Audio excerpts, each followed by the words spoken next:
Julian Patrick Pereira පියතුමා 2019 අප්‍රේල් මාස 21 වෙනි දින සිදු වුණු හාස්කු ප්‍රහාරයට වසර 6ක් සම්පූර්ණ වෙන මේ මොහොතේදී මට මතක් වෙනවා ඉන්දියානු නිදහස් සටනේ පුරෝගාමී වුණු මහත්මා ගාන්ධි ඔහුගේ සමාජීය හා දේශපාලන අත්දැකීම තුළ ඔහු කියා සිටි එදා වළංගු වුණු අද දවසටත් ඉතාමත් ගැළපෙන කියවන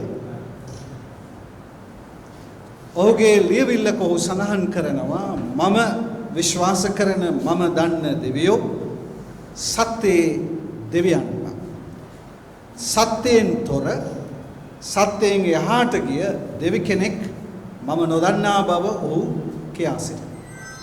ඒ වගේම මේ කියමනට ඔහු පදනම් කරගන්නේ ඔහුගේම ජීවිත අත්දැකීම, සමාජීය හා දේශපාලන අත්දැකීම. ඔහු කියනවා තවත් ඉතාමත් වැදගත් කාරණා. ඉංග්‍රීසි භාෂාවෙන් කියවෙනවා seeds and deeds take their own time to bear fruit.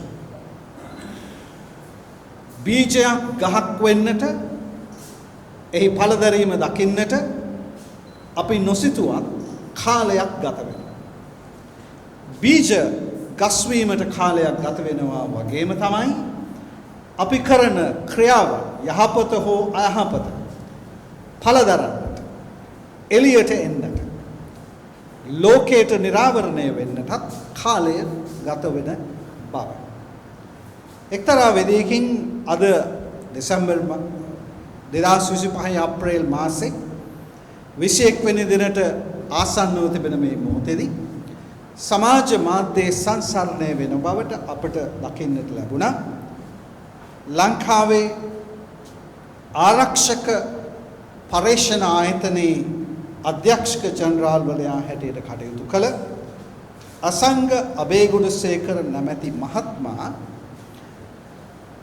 2025 අප්‍රේල් මාස 18 වෙනි දින යුතුව ලංකාවේ වර්තමාන ජනාධිපති වන අනුර කුමාර දිසානායක මැතිතුමාට ලිපියකින් දන්වා සිටිනවා ඔහුගේ රැකියාවෙන් ඔහුගේ තනතුරෙන් ඔහුට හදිසියේ මාරුවක් ලබා දීම තුළ ඔහුට සැකයක් මතුවෙනවායි කියලා පාස්කු ප්‍රහාරය පිටිපස්ස ඔහු නම් කරනවා පාත්ෆයින්ඩර් පදනම් විසින් යම් කිසි සැක සහිත කාර්යභාරයක් ඉටු කළ බව ඔහු මේ ලිපියෙන් මතු කර පෙන්වා සිටිනවා.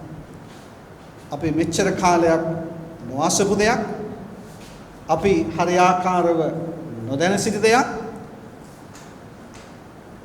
2025 අප්‍රේල් මාසේ 18 වෙනි දින මේ මහත්මයා අවුරුදු 6ක් අවසන් වෙලා හෝ ඔහු මතු කරන මේ ප්‍රශ්නය තුළ අපිට විශාල සැකයක් ඇති වෙනවා. ඔහු ඉදිරිපත් කරන මෙම ලිපිය ඉදිරිපත් කරන කාරණා තුළ සැක සහිතව අපිට මේ පාත්ෆයින්ඩර් ආයතනයේ සම්බන්ධයෙන් ප්‍රශ්න කරන්න. ඔහු කියන ආකාරයට 2019 ජනවාරි මාසේ ආරක්ෂක අමාත්‍යාංශයේ පරීක්ෂණ ආයතනයේ අධ්‍යක්ෂ ජනරාල්වරයා හැටියට වනාත විල්ලුවේ හමුවුණු එම ආයුධ සම්බන්ධයෙන් ඔහු විසින් අපරාධයක් සිදු විය හැකි බවට ඔහු විසින් කඩනු ලැබූ එම පුරෝකථනය 2019 අප්‍රේල් මාසයේ සිදු වුණු මේ ප්‍රහාරය එවැගේම අප්‍රේල් මාසේ 4 වෙනි දින ඉන්දියා රහස් ඔත්තු සේවයෙන් ඔහුට ලැබුණු ඒ තොරතුරත් සමග සංසන්දනය කරද්දී පාත්ෆයින්ඩර් ආයතනයේ විසින් යම් ප්‍රමාණයකට හෝ පසුතලයේ සිටගෙන කුමන්ත්‍රණකාරී විදියට හසුරුනායි කියන මේ ප්‍රශ්නේ ඒ මහත්මයා මතු කරා. ඔහුගේ ලිපියේ ඔහු සඳහන් කරන කාරණාව තමයි හදිසියෙම 2019 ජනාධිපතිවරණයෙන් පසුව ඔහුට ස්ථානමාරුවක් ලැබුණා. ඒ ස්ථානමාරුවෙන් පසුව ඔහුගෙන් ඉල්ලීමක් කරනු ලබනවා අපේ රටේ විශේෂයෙන් පසුගිය රජයට සම්බන්ධව කටයුතු කළ ත්‍රස්තවාදී සම්බන්ධයෙන් විශ්ලේෂකයෙකුගේ හඳුන්වා ගනු ලබන රොහාන් ගුණරත්න මැතිතුමා විසින් ඔහුට බල කරනු ලැබුවායි කියලා ඔහු කරනු ලැබූ එම පුරෝකථනය තුල පාත්ෆයින්ඩර් ආයතනයේ විසින් කරනු ලබන විශ්ලේෂණයන් බාධාවක් කරායි කියන එම කාරණාව මත ඔහු සමාව ලබාගත යුතුයි සමාව ඉල්ලිය යුතුයි කියලා ඔහුට බලපෑම් කරයි කියලා කියනවා රොහාන් ගුණරත්න කියන එම තනත්තා විසින්. මේ සම්බන්ධයෙන් විමර්ශනයක් කරන්න කියලා වර්තමාන ජනාධිපතිතුමාගෙන් අසංග අබේගුණසේකර මහත්මයා ඉල්ලීමක් කරා. දැන් අපිට මේ වගේ දේවල් එක්ක අපිට ප්‍රශ්නයක් එනවා. මොකක්ද මේ මහත්මයා මේ කියන කතාව? මේක සත්‍යයක් තියෙනවා.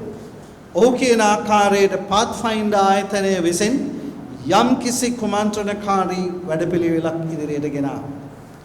ඔහු සඳහන් කරන මෙම කාරණා තුළ අපිට එක්තරා විදිහක ප්‍රශ්නයක් මතුවෙනවා. ඒ තමයි පාස්කු ප්‍රහාරයේ සම්බන්ධයෙන් චෝදනා ලැබ සිටින සුරේෂ් සලස් මහත්මයා නැවැත්තා දැනටත් පාත්ෆයින්ඩර් ආයතනයේ සේවය කරන බවට විවිධ තැන්වල සඳහන් වෙනවා. මේ කාරණා දෙක තුන ගලපද්දී අපිට ප්‍රශ්නයක් මතුවෙනවා. කාලයක් ගිහිල්ලා හරි අවුරුදු 6ක් ගිහිල්ලා හරි මේ පාත්ෆයින්ඩර් ආයතනය මේ පදනම විසින් කරනු ලබන ක්‍රියාකාරකම් සම්බන්ධයෙන් පරීක්ෂණ ආරම්භ කළ යුතු නැද්ද?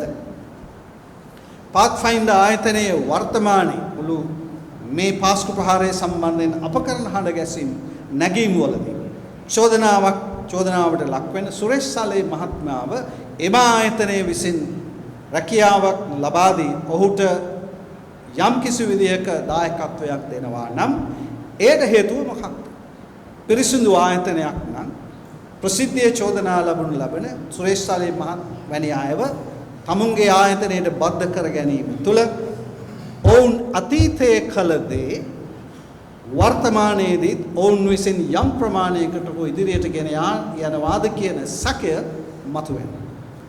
මේ අවස්ථාවේදී අනේ නිසයි මම මතක් කළේ ඉන්දියාවේ නිදහස් සටනේ පුරෝගාමයා වන මහත්මා ගාන්ධි මැතිතුමා විසින් කියනු ලැබුණේ seeds and deeds take their own time to bear fruit. අපි අතීතයේ කරන දේ ගහක බීජයක් ගහක් බවට පත් වෙන්න කාලයක් යනවා වගේම පාත්ෆයින්ඩර් ආයතනයේ අතීතයේ කරපු දේ සහ වර්තමානයේ කරන දේ සම්බන්ධයෙන් යම් ප්‍රමාණයකින් හෝ අනාවරණයක් සිදු වී තිබෙනවා. ඒ නිසා අපි මේ මොහොතේදී ඒ ආයතනයට අභියෝග කරනවා. තමුන්ගේ නිර්දෝෂභාවය තමුන් මොකක්ද එදා කළේ?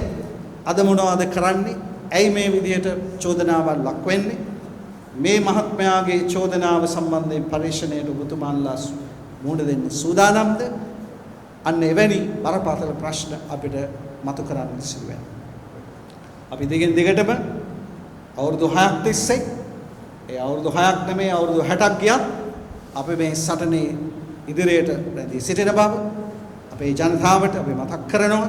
මේ රට අපේ යුක්තයේ පසුදලී මේ ක්‍රියාවලිය පැහැදිලි විය යුතුයි.